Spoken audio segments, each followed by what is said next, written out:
cô ta nó có hai tiền. Bây giờ nhớ học có lúc xưa tôi chỉ muốn cô lại nó. Yeah, bây giờ hai tiền cô chỉ nghĩ tôi như chỉ có cô. Họ cháy tiền cô tôi chỉ ta luôn. Cô trở lại đa cũ một học nữa. Học mơ một học đi. Cô như chỉ luôn bây giờ năm. Bây giờ chỉ luôn họ chỉ khía cho cô. Ê dối chê cô anh hay nhói cho liên ngô. Cô lên là nhói cho lúc cô mất liều. Cô dĩ bảo tìa, cô dĩ ý thương như chỉ đâu cô. Nếu tôi chỉ mong đi đã chỉ nhớ cho tiền nó đâu cô. Chỉ xa lưu phía đâu cô chỉ tôi xế đâu cô. Cô dĩ bảo tìa, cô có mong thêm. Nhớ hai tìa mi nữa. Cô mua lại chê, cô ý xế. Muốn thiệt tôi nếu có lưu tiếc con cho đau. Cô dĩ bảo tìa, cô cho thác cô nhớ cho tiền nó. Họ trên kia cô dĩ chỉ lưu. Tôi lưu, với hai tiền, cô tới chỉ biết con. Với hai tiền, cô tới chỉ biết con. Ê cô tới chỉ xa luôn. Tới chỉ cô chỉ tôi xế cho cô. Tôi biết có yêu ở tao linh cho cô là cô chỉ tôi xế.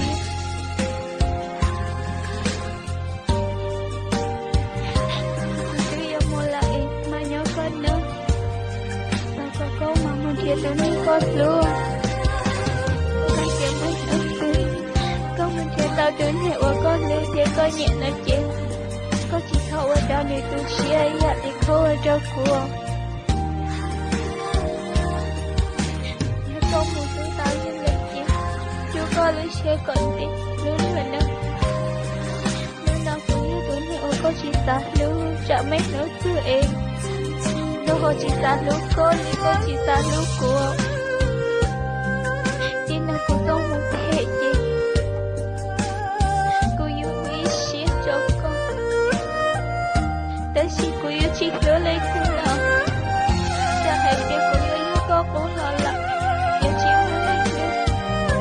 Cô yêu chỉ thở lấy cứ lời tiếc. Cả hai tiền cô yêu chỉ phải dạy đâu cô. Em muốn nông em yêu Giê-xu lý chỉ muốn là người đã chỉ. Là cô chỉ tu xuyên. Thọ có mỗi có lưu ní cỡ rồi rồi. Cô mà liệu ấy xuyên tu lưu. Cô dễ bảo tiền cô giúp một thể. Thọ có mỗi có lưu ní. Cỡ rồi nó nhưng mấy nữa tương có nào hay tiền. Cô tư lại nói chuyện. Thọ có không vô lỗ chơi thương cô thiên. Chỉ hay tiền cô chỉ tư. Còn mãi nó có mong. Nhà thật hơi lỗ chế trẻ nhiều chỉ muốn mình ơi chỉ là. Ta chỉ.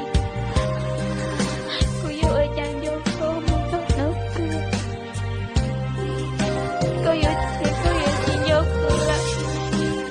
Ê cô yêu ở chẳng vô cô. Nếu thương nó thì ở xin gia đình nó chết. Nhưng chẳng hay tiếc. Một lúc cô. Em sẽ cô yêu nhau cho cô. Một thật ta cứ tiện lên nó. Nhưng nào cũng có một. Tôi chỉ bảo cô là chỉ cứ xin. Tôi lưu à. Lý tiện. Trẻ yêu chỉ mua lòng. Ôi yêu chỉ tao xin chỉ xin lòng. Hỏi có yêu tôi này ôi cô đổ cho. Ta xin. Trẻ yêu chỉ tao xin chỉ lấy chị. Mà mua con nữa. Muốn thiệt tôi mua con lưu thế coi nhẹ đời em. Có thiết xa luôn rồi này có theo chỉ cho ý lý có chỗ cửa. Tao có chỉ thâu ở cho lý có xí. Nhà lý có ở chỗ cửa. Nhà hai tiền mấy đứa xí. Có nó hai tiền. Tôi nghĩ giờ thật đó là có tao lưu ý cho. Nếu mùa này luôn lên nhau. Chỉ nhớ lên tim, chỉ nhớ lên tim. Là chỉ thơ có hồ lưu thương. Chỉ có hồ chúa thơ này kia. Chỉ có một ta lên đây cho lại nói chuyện. Ra có lưu xí.